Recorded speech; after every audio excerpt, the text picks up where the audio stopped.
အာမင်ဒီကကျွန်တော်တို့ကအစီအစဉ်မရှိဘူးကျွန်တော်တို့ဘာအစီအစဉ်ဘယ်သူမှလည်းသိမပေးဘူးဘယ်သူမှသိမပေးဘူးဘုရားခင်ဗာလဲကျွန်တော်တို့လူသိရှင်သိတွေတိတ်မချိုက်ဘူးပေါ့နော်လျှို့ဝှက်စွာနဲ့ပေါ့နော်ဘုရားခင်နိုင်ငံတော်ဘက်မှာတစ်ဖက်တလန်းပေါ့နော်ပါဝင်ခြင်းနဲ့နှလုံးသားဖြစ်တယ်ပြီးတော့ပေါ့နော်ကျွန်တော်တို့ဒီမှာပေါ့နော်ဘုရားခင်ယေရှုတော်ကြောင့်ဒီတင်းတော်မှာလဲပေါ့နော်ကျွန်တော်တို့ပါဝင်ရတာဘုရားခင်အလိုတော်ရှိတယ်ကျွန်မဒီ worship ထဲမှာဆိုတကယ်ပဲခံစားရတယ်ပေါ့နော်ကျွန်မတုံပါလေတုံညိမကြဘူးတော့ဘူးဝိညာဉ်ရေးရရင်ချက်တဲ့အချိန်မှာပေါ့နော်ဘာလို့ကျွန်မညိရင်မကြနိုင်ရတော့တာလဲလို့ကိုတော့လည်းမေးဘူးတဲ့မေးတဲ့အခါမှာကျွန်မပေါ့နော်ဒါမဲ့လိုအပ်တဲ့ချိန်တော့ကြတယ်တုံလည်းမကြဘူးပေါ့နော်ဒီနေ့မှာမျက်မှောက်တော်ထဲမှာကျွန်မပါဝင်တဲ့အခါမှာဝိညာဉ်တော်ကျွန်မရဲ့တက်တာထဲမှာအလုံးလုံးနေတာကိုကျွန်မတွေ့ရတယ်နော်အားလုံးအလုံးလုံးမယ်လို့လည်းယုံကြည်တယ်အာမင်ဘုရားကြီးရဲ့ဝိညာဉ်ဟာကျွန်မတို့ရဲ့အသက်တာထဲမှာအရင်ရှိတဲ့ဘုရားဖြစ်တယ်အာမင်ဒါပေမဲ့စာငတ်တော်သူပုံမှာပို့ပြီးတော့လှုပ်လှုပ်တယ်တင်းရဲ့စာငတ်မှုပုံမှာဘုရားလှုပ်လှုပ်မယ်ယုံကြည်သူချင်းတူတာတော့မှဘာလို့တချို့ကတမန်ထူးခြားတယ်လဲဆိုရ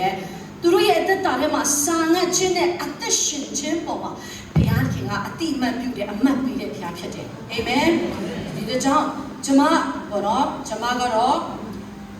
့ကျွန်မဒီဘောနော်ကျွန်မဇုံနာများတော့မန်ရှယ်ဘောဖြစ်တယ်။ဟိုဘီလို့လည်းခေါ်တယ်ဘောနော်ကျွန်မအဖေကိုတည်တယ်ဒီကမှာဘောနော်ဆရာသောမတ်ထန်ခဲမောင်လို့ဖြစ်တယ်အမေကတော့ဖလန်ဖြစ်တယ်အဖေကဇုံဆိုတော့ကျွန်မကဘောနော်ကျေးဇူးတော်ကြောင့်ကျွန်တော်တို့မိသားစုမှာမောင်မ6ယောက်ရှိတယ်။ကျေးဇူးတော်ကြောင့်အားလုံးဘောနော်ဘုရားမှုတော်ထဲမှာဗာလဲပေါင်းဆက်ကပ်နိုင်တယ်ပေါ့နော်ဘုရားကျေးဇူးတော်ကြောင့်ဘုရားကယောက်ျားလည်းဘုရားမှုတော်ဆောင်အဖြစ်ဘုရားကပြင်ဆင်ပေးထားတယ်အာမင်ဒီမှာရှိတဲ့လူငယ်တွေလည်းခွန်အားပေးခြင်းနဲ့ကျမတို့အခုချိန်မှာပေါ့နော်ရောက်အမျိုးပေါ့နော်ကျွန်တော်အိမ်ထောင်ပြုဖို့ကျမတို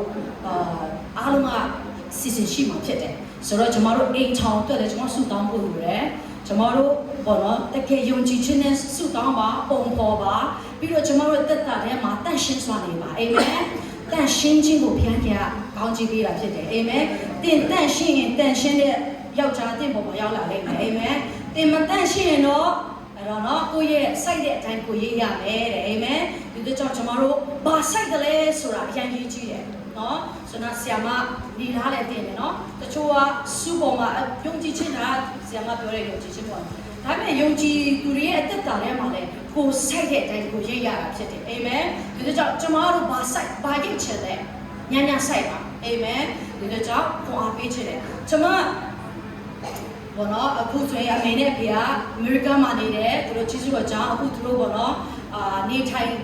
်မဲ့လမ်းတွေဘောနော်ဘုရားကပြင်ဆင်ပေးတယ်သူတို့ရောက်လာတဲ့အချိန်ဆိုရင်ပေါ့နော်။ဘာလဲဆိုရင်လမ်းတွေကပိတ်နေတယ်လို့ဖြစ်တယ်။ဒါမဲ့အမေနဲ့အဖေရမ်းယုံကြည်တယ်။ဘုရားကဒီမှာပို့ဆောင်တာကငါတို့မြန်မာပြည်ပြန်သွားဖို့မဟုတ်ဘူး။နော်ဘုရားရဲ့အကြံစီရှိတယ်ဆိုပြီးတော့သူယုံကြည်ပြီးတော့ဘာလဲကြွေးကြော်ပြီးတော့ဆုတောင်းတဲ့အခါဘုရားနဲ့အချိန်တဲ့အခါမှာဘုရားကလမ်းပိတ်နေတဲ့အချိန်မှာလည်းလမ်းကိုဖွင့်ပေးတဲ့ဘုရားရှင်ဖြစ်တယ်။အာမင်။ဘာဖြစ်လို့လဲဆိုဘုရားကငါဒီလမ်းကြီးဖြစ်တမန်တရားဖြစ်အသက်လည်းဖြစ်လို့ပြောတဲ့ဘုရားဖြစ်တယ်။အာမင်။ကျမတို့မှာတခါတလေကျရင်ယုံကြည်သူဖြစ်ပေမဲ့တော့လမ်းပိတ်နေတဲ့အချိန်တွေရောက်လာလိမ့်မယ်။အဲ့ဒီခါမှာအဲ့ဒီလမ်းကိုဘုရားရဲ့အလိုတော်တိုင်းတော့အဲ့ဒီလမ်းကပွင့်ကိုပွင့်မှာဖြစ်တယ်။အာမင်။ဘုရားရှင်နာမတော်ဘုန်းကြီးပါစေ။ဆိုတော့ဘောနော်ဖြစ်တယ်အဲ့လိုမျိုးဖြစ်တယ်ဆိုအငယ်ဆိုအကြီးဆုံးကနေစပြီးတော့အငယ်ဆုံးပါပေါ့နော်ဘုရားရဲ့ကျေးဇူးတော်ကြောင့်အမှုတော်မြတ်မှာတစ်ဖက်တစ်လမ်းပါဝင်ခွင့်ရပါတယ်လို့ကျွန်မအမျိုးသားဘောနော်ဘုရားမှုတော်ဆောင်ဖြစ်တယ်ကျွန်မရဲ့ဘောနော်ဗာလဲမောင်လေးလည်းအမှုတော်ဆောင်အနေနဲ့ပါဝင်လာတယ်ကျွန်မအကူကြီးဆုံးလည်းအမှုတော်ဆောင်ပါဝင်တယ်အခုနောက်ဆုံးတရားကတော့ဘောနော်ကျွန်မမောင်လေးအလက်ဖြစ်တယ်ကျေးဇူးတော်ကြောင့်ကျွန်တော်ဒီတင်တန်းလုပ်ပြီးတဲ့နောက်မှာပေါ့နော်သူလည်းပွင့်လာတယ်ပေါ့နော်သူလည်းဗာလဲဆိုရင်ဗာလဲဆိုရင်ဖခင်ရဲ့အလိုတော်နဲ့အညီပေါ့နော်ပထမသူကနောင်တရပြီးသွားပြီနောင်တရပြီးဘုရားလိုတော်ထဲမှာသွားတယ်ပြီးတော့နောက်ပိုင်းဘက်စလိုက်ဖြစ်သွားတယ်ဘက်စလိုက်ဖြစ်တယ်ဆိုတာဗာလဲဆိုရင်သူ့ကိုဆွဲစာရန်ကဘာဖြစ်လို့လဲဆိုကျွန်တော်တို့ယုံကြည်သူရဲ့အသက်တာထဲမှာလဲပေါ့နော်စာရန်ကခိုးဖို့တက်ဖို့ဖြစ်စီဖို့အမြဲတမ်းလိုက်ရှာတာဖြစ်တယ်နောက်ဆုံးမှာတော့ဒီနောက်ဆုံးတော့ကာလမှာဗာပြောတယ်လဲဆိုရင်နှုတ်ကပတ်တော်ထဲမှာရွေးချယ်တော်သူကိုပြီးတဲ့နော်သူကဘာဖြစ်လဲဆိုရင်ကျမတို့ကို နော်လက်ဖြားလို့လက်ဖြားနိုင်ရင်လက်ဖြားမယ်လို့ပြောတာဖြစ်တယ်အာမင်ကျွန်တော်ဒီတို့ကြောင့်ဒီနောက်ဆုံးသောကာလမှာကျွန်တော်တမန်တရားကိုသိဖို့လိုတယ်တမန်တရားကကျွန်တော်တို့ကိုလွတ်ချင်းပေးမှာဖြစ်တယ်အာမင်တမန်တရားကလွတ်ချင်းပေးမယ်အဲ့တမန်တရားကလည်းဘယ်သူလဲဆိုယေရှုဖြစ်တယ်ယေရှုအတဲမှာကျွန်တော်တို့ရသွားဖို့လိုတယ်သိဖို့မဟုတ်ယေရှုရပြီဟဲ့ဆိုရင်ကျွန်တော်တို့ရဲ့အပြောဆိုပြောင်းလဲလာတယ်ကျမတို့ရဲ့ပုံစံတွေပြောင်းလဲလာတယ်ကျမတို့အတော့စားလေးတွေလည်းပြောင်းလဲလာတယ်ကျမတို့အကြည့်တွေလည်းပြောင်းလဲလာတယ်ကျမတို့ရဲ့စဉ်းစားအတွေးခေါ်တွေလည်းပြောင်းလဲပေးတာဖြစ်တယ်အာမင်သူဘုရားရှင်နာမတော်ဘုန်းကြီးပါစေကျမဒီနေ့မှာဘာတက်တယ်ခံရမလဲဆိုပြီးတော့ကျမကပေါ့နော်ပထမတော့မပြင်ဆင်ဘူးကျမပေါ့နော်ပြင်ဆင်ထားတဲ့အရာကလည်းကျွန်တော်တို့အမေရိကန်မှာရောက်နေတယ်စာအုပ်နဲ့ကျွန်တော်အမြဲတမ်းနှုတ်ရေးတယ်လေကျွန်မအစီအစဉ်ပေါ့နော်တနေ့ဟာတစုံတစ်ခုအတင်းတော်မှာရောက်ရင်ဒါလေးပြောဖို့ဆိုပြီးကျွန်မစီစဉ်ထားတယ်ပြီးတော့ဗာလဲဆိုရင်တင်တန်းပေးတဲ့အခါမှာဘယ်လိုပြောရမလဲဆိုတဲ့အရာကျွန်မစီစဉ်ထားတယ်ဒါပေမဲ့ကျွန်မစီစဉ်တယ်လို့မဖြစ်လာဘူးဒါမဲ့လေကျမတို့ဗါလေဘုရားကိုယုံကြည်အားကိုးပြီးဘုရားနဲ့အတူရှောက်လန်းမယ်ဆိုရင်ကျမတို့စီစဉ်တာတဲ့ဘုရားကြီးကလိုအပ်သောအရာကိုကျမတို့ကိုဖွင့်ပြပေးတယ်လို့ကျမအထူးပဲယုံကြည်တယ်အာမင်ဒါနဲ့ကျမမပြင်ကျမဒီကိုရောက်လာတဲ့အခါမှာဒီမှာပေါ့နော်ကျမတို့အော်ဗီဒီယာကျမမောင်လေးတို့အတင်းတော်မှာကျမတို့တက်တေခံပေါ့နော်ဒီတင်ထမ်းနေပေးတဲ့အခါမှာကျမနှုတ်ကပတ်တော်လေးလာနှုတ်ကပတ်တော်ရှိရတယ်နှုတ်ကပတ်တော်ရှိရင်ခွင့်ပြချက်တွေအများကြီးရှိတာဖြစ်တယ်အာမင်နှုတ်ကပတ်တော်အမြဲတမ်းဆောင်ယူသွားပါအာမင်လေးတဲ့ဆိုပြီးပေါ့နော်မထားခဲ့ပါနဲ့နှုတ်ကပတ်တော်ကပေါ့နော်ကျမတို့ရဲ့အလင်းဖြစ်တယ်ဒီပေါ့နော်တကယ်လည်းနော်ဒီနှုတ်ကပတ်တော်တွေ့တဲ့ခါပါလေဘာလဲဆိုရင်ကျမကပေါ့နော်အမျိုးသားအကြောင်းနည်းနည်းပြောမယ်သူကငငယ်ကလေးကပေါ့နော်သူချမ်းစာအုပ်အမြဲတမ်းပိုက်တာဖြစ်တယ်အရင်ချူးချတယ်သူကအဲ့ကျလူတိုင်းကသိတယ်နာကျမအိမ်ထောင်မပြုတ်ခင်မှာကျမဆရာ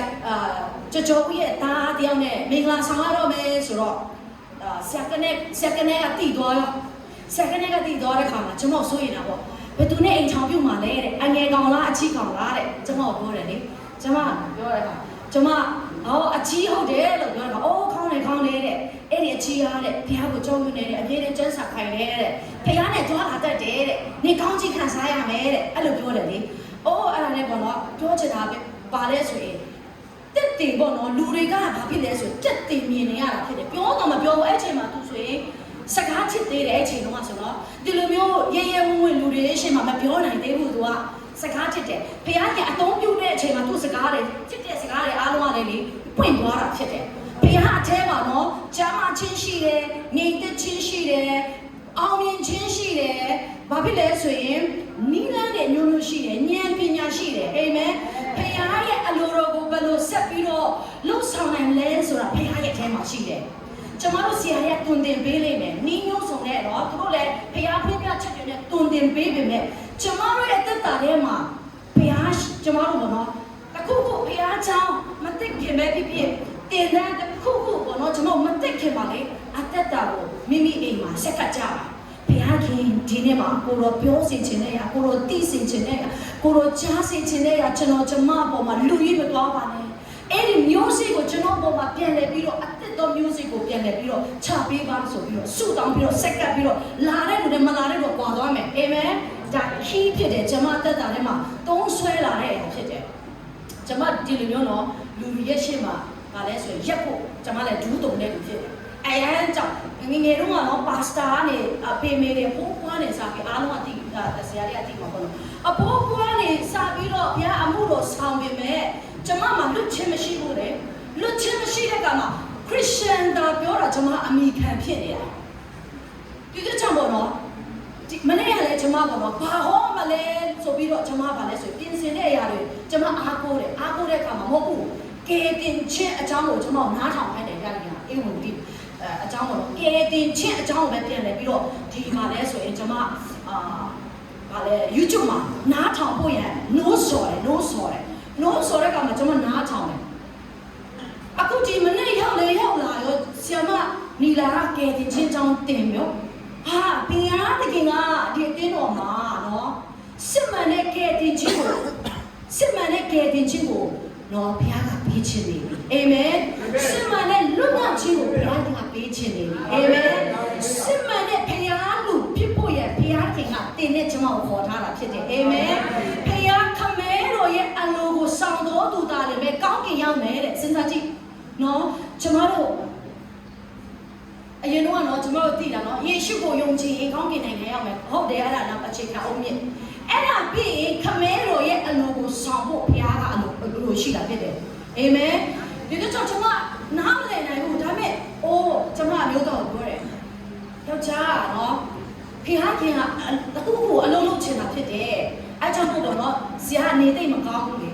နေသိမ့်မကောင်းဘူးပါလဲဆိုရင်ကျွန်မတို့ဆက်တိုက်ပေါ့နော်တင်တန်းအခုလည်းဒီနေ့တင်တန်းသိရမယ့်အချိန်ဖြစ်တယ်ဒါပေမဲ့ကျွန်မတို့ကဘုရားခင်အလုံးလုံးနဲ့သွားတဲ့အခါမှာတင်တန်းငွေရေးချင်းများစွာနဲ့ပေးရတာဖြစ်တယ်ဒါပေမဲ့ကျွန်မတို့ပြတ်ပြီးတော့ဗာဖြစ်တယ်ဆိုရင်ဒီနေရာမှာနော်ပြန်နေပြီးတော့ပေါ့နော်ဘုရားခင်အလိုလိုရှိတယ်ဆိုတဲ့အရာကိုနဲ့ပေါ့နော်ကျွန်တော်တင်တန်းရက်ပြီးတော့ဆရာမကိုဖွင့်တောင်းပြီးတော့ကျွန်တော်ရောက်လာခြင်းဖြစ်တယ်အာမင်ဒီလိုကြောင့်ဒီနေ့ပေါ့နော်တင်တို့ကြားရတဲ့နားတွေကမင်္ဂလာရှိတာဖြစ်တယ်အာမင်မြင်ရတဲ့တင်တို့ရဲ့မျက်လုံးတွေကကောင်းချီးမင်္ဂလာဖြစ်တာဖြစ်တယ်အာမင်အလ္လာဟ်နဲ့အတန်မတူဖို့အတန်ရှင်တော်ဝိညာဉ်တော်ဘုရားအလုံးလုံးမယ်ဆိုတာအထူးပဲယုံကြည်တယ်အာမင်ဒီလိုကြောင့်ပေါ့နော်ကျွန်မအားနဲ့အော်ဘာပဲဖြစ်ကျွန်မအသက်တည်ခံရလေတရားဟောချက်လို့ပဲခေါင်းစဉ်ပေးတတ်တယ်ခေါင်းစဉ်ပေးတတ်တယ်ကျွန်မခေါင်းစဉ်ပေးတယ်ပါပေးတယ်ဆိုစစ်မှန်သောကဲ့တင်ခြင်းနဲ့အသက်တာပြောင်းလဲခြင်းဆိုပြီးတော့ကျွန်မချုံဆိုပြီးရေးလိုက်တယ်ရေးတဲ့အခါမှာဘာဖြစ်လဲဆိုရင်တိယောခန်းကြီးငါအငယ်73ပေါ့နော်ကျွန်မတို့ဖတ်ကြအောင်တိယောခန်းကြီးငါ73ကျွန်မဖတ်လိုက်နော်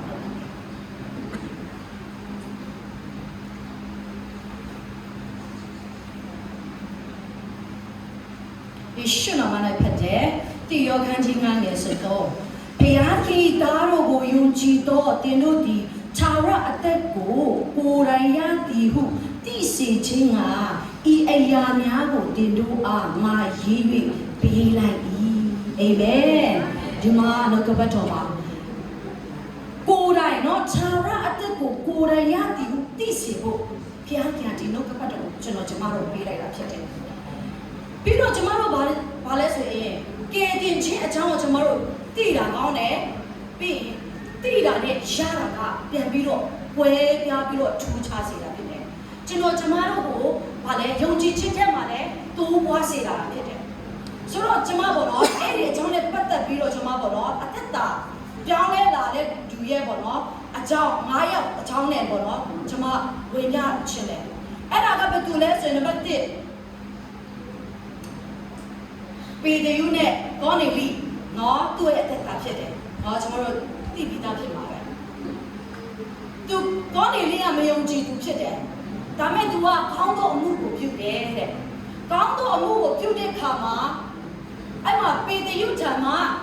ဘုရားခင်က revelation ပေးတဲ့အခါမှာသူတခါမှနော်မမျော်လင့်တဲ့သူတခါမှမစားတဲ့ဘောနော်တရိတ်ဆန်တဲ့အစားအစာတွေဘောနော်ဒီပါလဲဆိုရင်ကျန်းစာကတမန်တော်36မှာကြည့်ရဆိုအသေးစိတ်ကျွန်တော်တို့တွေ့ရမှာဖြစ်တယ်ဆိုတော့အဲ့မှာကျွန်တော်တို့သူ့ကိုဘုရားခင်ကနော်ယူပါရပေးတဲ့အခါမှာမြင်ရတယ်အဲ့စားတော့ကိုမြင်ရတဲ့အခါမှာသူကမယုံနိုင်ဘူးပေါ့နော်မဖြစ်နိုင်ဘူးကြည်ရတာပေါ့နော်သူ့ရဲ့ငယ်ရွယ်စဉ်ကတည်းကသူ့ရဲ့ထုံတန်းကနေပြီးတော့သူတို့မစားရတဲ့အစားအစာဖြစ်တယ်မတန့်ရှင်းဘူးပေါ့နော်သူချုံပြောတယ်မတန့်ရှင်းဘူးကိုတော့ဆိုပြီးပြောဒါပေမဲ့ဘာဖြစ်တယ်ဆိုဘုရားသခင်ကတန့်ရှင်းတယ်ဆိုရင်တဲ့နော်တန့်ရှင်းတယ်လူကပေါ့နော်ကျမတို့ကဘာဖြစ်လဲဆိုမတန့်ရှင်းဘူးလို့ကျမတို့ငင်းလို့မရဘူးဖြစ်တယ်တခါကျကျမတို့နော်ထုံတန်းနဲ့လုပ်တယ်နော်ဒါကဒီလိုဖြစ်မယ်ဟိုလိုဖြစ်မယ်ကျမအေးဝဂရိတော်မလေးကျမတို့ဝိညာဉ်တော်ပေါ့ကျမအခုအရန်ကောင်းတယ်ပေါ့နော်အခြေခံတော့ရှိရမယ်ဝိညာဉ်တော်ကလုပ်တယ်လို့ပေါ့နော်ကျမတို့ဘာဖြစ်လဲဆိုရင်အခြေခံတော့ခံရမယ်နော်အခြေခံမရှိလို့တော့မရအောင်အခြေခံပေါ်မှာအခန့်ပြီးတော့ဝိညာဉ်တော်ရဲ့ပေါ့နော်လှုပ်ဆောင်တဲ့အရာကိုလှုပ်ဆောင်ရင်လေဘုရားဘုန်းတော်ထင်ရှားတယ်အာမင်ပြီးရင်ဘာဖြစ်လဲဆိုပျောက်ဆုံးသောဝိညာဉ်နဲ့ဖမ်းရမှာဖြစ်တယ်အာမင်အဲကြောင့်ဘာဖြစ်လဲဆိုကောနေပေတရုလည်းနားမလည်နိုင်ဘူးဒါမဲ့သူ့ရဲ့တော့ဘာလဲဆိုအခြေခံနဲ့မကိုက်ညီဘူးသူချမ်းစာသူ့ရဲ့လေ့လာရနဲ့မကိုက်ညီဘူးဒါမဲ့သူနောက်ဆုံးမှာ3ခါတိတိသူနော်ငင်းပဲဒါမဲ့ဖခင်ရဲ့အလိုတော်ကိုသူ သူစစ်ဆေးတယ်နော်စစ်ဆေးရတယ်နော်ဘာဖြစ်လို့ဆိုတခါကျကျွန်တော်တို့ဂျန်စာကိုမစစ်ဆေးလို့မရဘူးစာတန်ကတဲ့လင်းတော့ကောင်းကင်တမန်ကဲ့သို့လာနိုင်တယ်ဖြစ်တယ်နော်လင်းတော့ကောင်းလက်တလုံးချမှာစာတန်ကအလုံးလုံးနိုင်တာကျွန်တော်တို့တေချာနားလည်ဖို့လိုတယ်ဒီတော့ကြောင့်ကျွန်တော်တို့ဆုတောင်းဖို့လိုရတယ်ကျွန်မပြောင်းလဲလာတဲ့အခါမှာကျွန်မကျွန်မစစ်မှန်တဲ့ပြောင်းလဲခြင်းကမလေးရှားရောက်တဲ့အခါမှာဖြစ်တယ်2013 5လပိုင်းမှာကျွန်မပြောင်းလဲတယ်ပြောင်းလဲတဲ့အခါမှာကျွန်မအဲ့ဒါနဲ့ယုံကြည်ခြင်းနဲ့ USA ကိုရောက်လာတယ် USA ရောက်လာပြီးတော့ကျွန်မပေါ့နော်အရန်လုံးလေးတယ်ကိုယ့်ဟာကိုယ်ပေါ့နော်အထီးကျန်တယ်ခံစားတဲ့အခါမှာဖျားနဲ့အချိန်ယူတယ်။ဘာဖြစ်လို့ဆိုကျွန်မတယောက်တည်းရောက်သွားတယ်။အဲ့မှာဟာခါလူမျိုးတွေကြားထဲမှာကျွန်မနေတယ်။ပမာလူမျိုးနဲ့ဟာခါလူမျိုးဟာခါအိမ်မှာတဲရတယ်။ကျွန်တော်ဆက်ဆက်ရောက်ချင်း refugee နဲ့ရောက်လာတယ်ဆိုတော့သူတို့အိမ်မှာတဲရတဲချင်မတဲချင်တဲရတယ်ပေါ့နော်။ကူညီနိုင်တဲ့လူကိုသူကပို့ပေးတယ်အဲ့အိမ်ကိုပို့ပေးတဲ့ခါမှာအဲ့ဒါနဲ့ကျွန်မအထီးကျန်တဲ့ခါမှာဖျားနဲ့အချိန်ယူတယ်။ဗါလေအချိန်ယူတဲ့ခါမှာစိုးတောင်းတယ်အစာရှောင်ပြီးဖျားနဲ့တောင်းတယ်။ရှာတဲ့ခါမှာဖျားကကျွန်မဘာစကားပြောလဲဆိုငါသမီးတဲ့ယုံကြည်ခြင်းမလွဲမဖို့ရဆုတောင်းတဲ့အဲ့ဒါပြောတယ်ညာကျွန်တော်လေကျွန်မနားမလည်တော့ပါလေပြီးတော့တဲ့သမီးရဲ့မိသားစုကိုလည်းပြန်ပြောပြတဲ့အဲ့ဒါပြောတယ်ဘာလဲဆိုတော့ကျွန်မနားမလည်နိုင်ဘူးနားမလည်နိုင်ဒါပေမဲ့လေနားမလည်ပေမဲ့ကျွန်မယုံကြည်ခြင်းနဲ့ဆရာပြောတဲ့ဥစ္စာကိုပြောပြတယ်အမေတို့လည်းပြောပြတယ်ပြန်ပြီးပြောပြတယ်တော့ဒါသူကပြောင်းလဲလာတဲ့လူကနော်ဆရာတွေလောက်ပြီးသွားပြီမှုတော့ဆောင်ပြီးတော့နှစ်ပေါင်းများစွာ340ရှိထပ်ပြောပြတယ်ယုံကြည်ခြင်းဆိုတာကြားနာခြင်းဖြစ်တယ်အာမင်ကျွန်တော်တို့ယုံကြည်ခြင်းတိုးပွားဖို့ရဘုရားခင်လို့ရှိတယ်ကျွန်တော်တို့ဒီယုံကြည်ခြင်းတစ်ခုတည်းနဲ့ရက်နေဖို့ဒီယုံကြည်ခြင်းတစ်ခုတည်းနဲ့မှာဘာလဲဆိုဘာလဲဆိုရင်လက်ပတ်နေဖို့ဘုရားလို့မရှိဘူးဘာဖြစ်လို့နိုင်ငံတော်နော်ကျွန်တော်တို့လှုပ်ဆောင်ဆရာတွေအများကြီးရှိသေးတာဖြစ်တယ်ကျွန်တော်တို့ရဲ့အသက်တာထဲမှာလည်းဘာဖြစ်လဲဆိုတော့ခရစ်တော်လာရင်တကယ် ready ဖြစ်ပြီလား ready ဖြစ်တဲ့အသက်တာနဲ့ပဲကျွန်တော်တို့ပြီးကျွန်တော်တို့လှုပ်ဆောင်တဲ့များကောင်းကင်မှာတကယ်ဆုလက်ရယူရမလားဆိုတဲ့အသက်တာနဲ့ကျွန်တော်တို့ ready ရှိပြီးတော့လှုပ်ဆောင်ဖို့ရလိုတာဖြစ်တယ်ပြီးတော့တခုဖျားခင်ကျွန်တော်ဆုတောင်းချက်ချက်ပြန်တင်ပေးတယ်ကျွန်မဖျားနဲ့ပြန်အဲ့လိုအခြေပြန်ပြီးပြန်ယူတဲ့ခါမှာဘာကိုပြန်မြင်တွေ့စေတယ်လဲဆိုရင်ငါသမီးတဲ့ငါပေးတဲ့တာဝန်ကိုဒီလောကမှာခြေပွန်စွာလုပ်ပါတဲ့။နော်ကျွန်တော်တို့ဖျားပေးတဲ့တာဝန်ကိုစီတီးရှိကြတယ်။တနေ့မှာဘာဖြစ်လို့လဲဆိုရင်ကျွန်တော်တာဝန်မခြေဘူးဆိုရင်ဖျားသခင်ရဲ့ပလင်တော်ရှေ့မှာကျွန်တော်တို့အားလုံးကရက်ရမှာဖြစ်တယ်။အဲ့ဒီနေ့ကျရင်ဖျားကအခုကဂျေဇုတော်အဲ့ဒီနေ့ကျ judgment ကျွန်တော်တို့တရားစီရင်တော့မှာဖြစ်တယ်။ကျွန်တော်ဒီလောကမှာအခွင့်တော်နဲ့လုပ်တဲ့အရာတွေကကြံခဲ့မယ်။ဒါမဲ့အလိုတော်ဘုရားသခင်ရဲ့အလိုတော်နဲ့လှုပ်ဆောင်ချက်တွေအားလုံးကဆုလက်တွေပြန်ရမှာဖြစ်တယ်။ကောင်းကင်မှာပဲမဟုတ်ဘူးအလိုတော်နဲ့လမ်းလျှောက်နေဒီလောကမှာလည်းရရပါတယ်။တခါတလေကျရင်အလိုတော်ကလည်းမလွယ်ဘူး။အလိုတော်ကမလွယ်ဘူး။ကျမတို့ဟောမြန်မာပြည်ဆက်စားရောက်လာတယ်။ရောက်လာတော့အဲ့ဒါနဲ့အဖိုးကအသက်69နှစ်ရှိပြီ။69နှစ်ရှိပြီဆိုတော့အိန္ဒိယမှာနေရတယ်။သူကဂျာဗီနေရာမှာသူသားသမီးတွေနဲ့နေတယ်။ဒါနဲ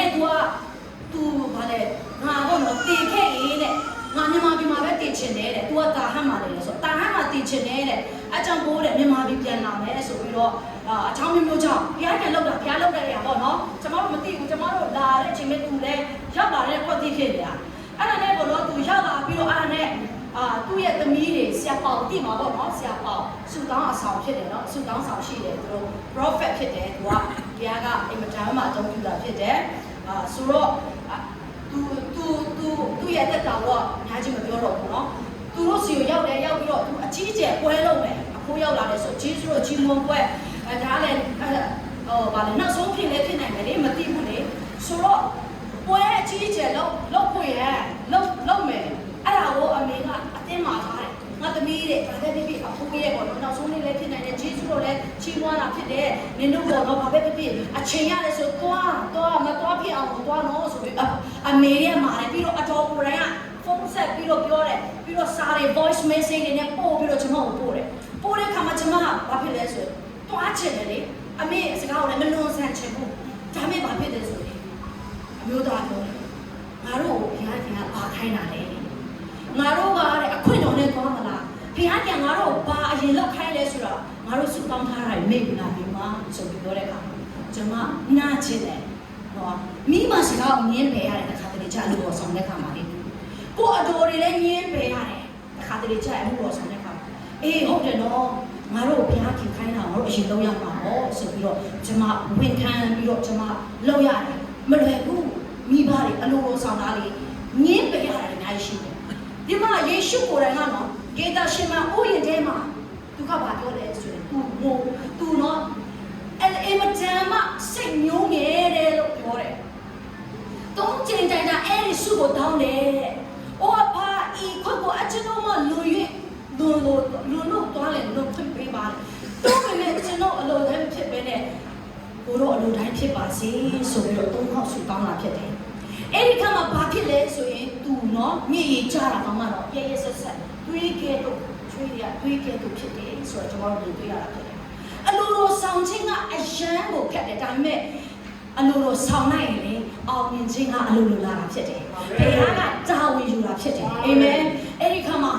နော်သူကအလိုလိုယေရှုကအလိုလိုဆောင်လို့ဒီနေ့ကျွန်တော်တို့ကကဲ့တင်ခြင်းရတာဖြစ်တယ်။ယေရှုကိုနော်ကျွန်တော်တို့ရရှိပြီးတော့ကျွန်တော်တို့ကဘာဖြစ်လဲယေရှုနဲ့ဘုရားသားကျွန်တော်တို့ကအရင်ကနော်စာရန်ရဲ့သားထဲမှာရောက်နေတာ။ဘုရားသားပြဖို့ရပြန်လဲပြီးတော့ယေရှုကတော့ကကျွန်တော်တို့လက်ဝါးကားထဲမှာနာကျင်စွာနော်ကျွန်တော်တို့ရိုင်းထွင်ခွန်းလို့နော်ကျွန်တော်တို့ဒီမှာတွေ့ရလို့နော်အန်ဒဝဲတွေရှိတယ်နော်သူတို့အောက်ခံလေးရှိတာ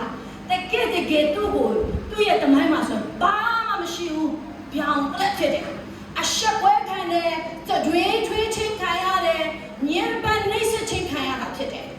နေပူ6လမ်းခံရတာဖြစ်ငါ6တွေကိုနေပူလမ်းတယ်လို့နော်အဲ့လိုလမ်းခံရတာဖြစ်တယ်တင်နဲ့ကျွန်တော်ကိုအရန်ချစ်လို့ဖြစ်တယ်ထိုဖျားရှင်နာကတော့ဘုန်းကြီးပါစေချစ်ချင်းမြတ်ကြတဲ့ပြေးဝတဲ့ဘုရားကိုရှားတဲ့ခါမှာမဆက်ကအငြိမ်မနေနိုင်တော့ဘူးအသက်တာထဲမှာလည်းမတန့်ရှင်းတာမကြိုက်တော့ဘူးကိုလိုဟာတန့်ရှင်းတယ်ဆိုတဲ့အတွက်ကြောင့်ကျွန်တော်အသက်တာလည်းတန့်ရှင်းခြင်းနဲ့ကိုတော့တန့်ရှင်းဖို့ဘုရားခင်လို့ရှိတယ်အာမင်ကျွန်တော်တရားနဲ့တရားဖေးမကူညီဖို့တရားနဲ့တရားချစ်ဖို့အမြဲတမ်းဘုရားခင်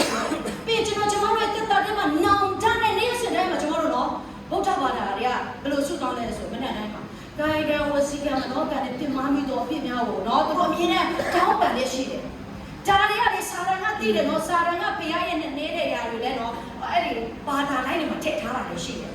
။ကျွန်တော်တို့လည်းနေ့စဉ်တိုင်းမှာရှိရတယ်နော်ကာယကံဝစီကံမနောကံနဲ့ပြမတဲ့ပြည့်တွေရှိတယ်။အမြင်နဲ့ဝင်ချတောင်းပန်ဖို့လိုတယ်။ဝင်ချတောင်းပန်ပြီးတော့ကျွန်တော်တို့သက်တာပြောင်းလဲဖို့ရဘုရားကျင့်လို့ရှိတယ်။နောင်တနဲ့ဆက်ဆံခြင်းဆိုတာလေကဲတင်ခြင်းတစ်ခါရမှာမဟုတ်ဘူး။အမြဲတမ်းနေ့စဉ်တိုင်းမှာလိုအပ်တယ်ဆိုတာဘုရားကကျွန်တော်တုံ့ပြန်ပေးတယ်။အာမင်။နားလည်တဲ့ပုဒ်တဲ့ရှင်တော်ဝင်တဲ့စကားပြောပါစေ။ကောင်းချီးပေးပါစေ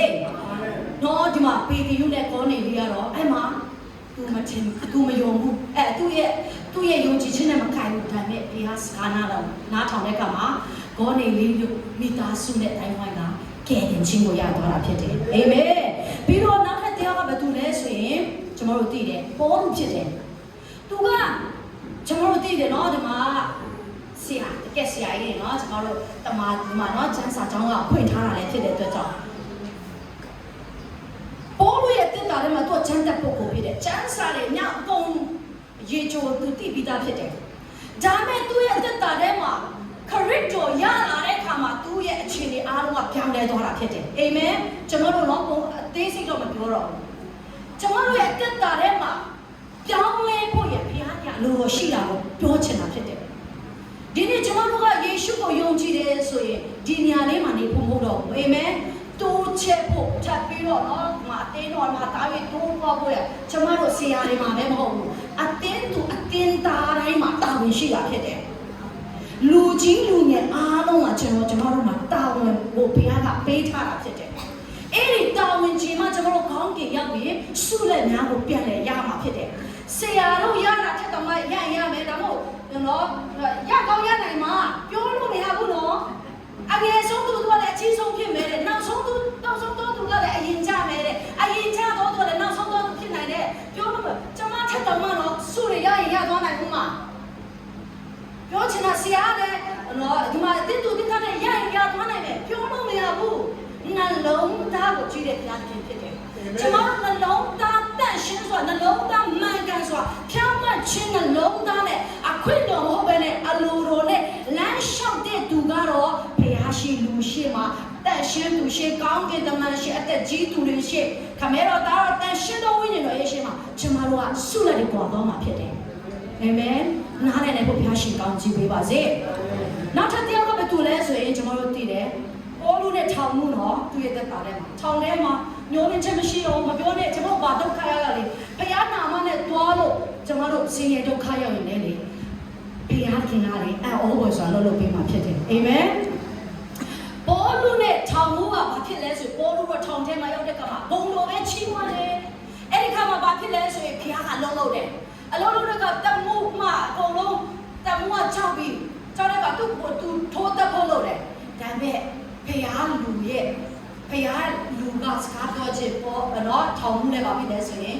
ကိုသူ့ကိုလည်းကိုနော်မသေးပဲနဲ့သူနဲ့သူ့မိသားစုကပေါ့နော်သူယုံကြည်ခြင်းကိုအဲ့ထောင်ထဲမှာပဲရရှိသွားတာဖြစ်တယ်သူနဲ့သူ့မိသားစုလည်းကယ်တင်ခြင်းရသွားတာဖြစ်တယ်အာမင်အဲ့ကြောင့်ကျွန်တော်တို့ရဲ့တက်တာထဲမှာဘာဖြစ်လဲဆိုသူလည်းကြောင်းလဲသွားပြီအဲ့ကြောင့်ပေါ့နော်ကျွန်တော်တို့ယာကုပ်ခန်းကြီး1အငယ်26မှာနော်အကျင့်မပါတော့ယုံကြည်ခြင်းကအသေးတဲ့အကျင့်မပါတော့ယုံကြည်ခြင်းကအသေးဖြစ်တယ်ကျွန်တော်တို့ကနော်ဒါကဗုဒ္ဓတွေမှာလည်းတင်တဲ့ဘာသာတိုင်းမှာလည်းအကျင့်ကောင်းဖို့တင်တယ်နော်ဒါလေဆက်ပြီးတော့ယေရှုကိုယရင်လှုပ်ဆောင်တယ်ဆိုရင်အကျိုးအမြတ်ဒီဘဝထာဝရမှာခံစားရမှာဖြစ်တယ်အာမင်ပြီးတော့နောက်ထပ်တရားကဘာတူလဲဆိုရင်ကျွန်တော်တို့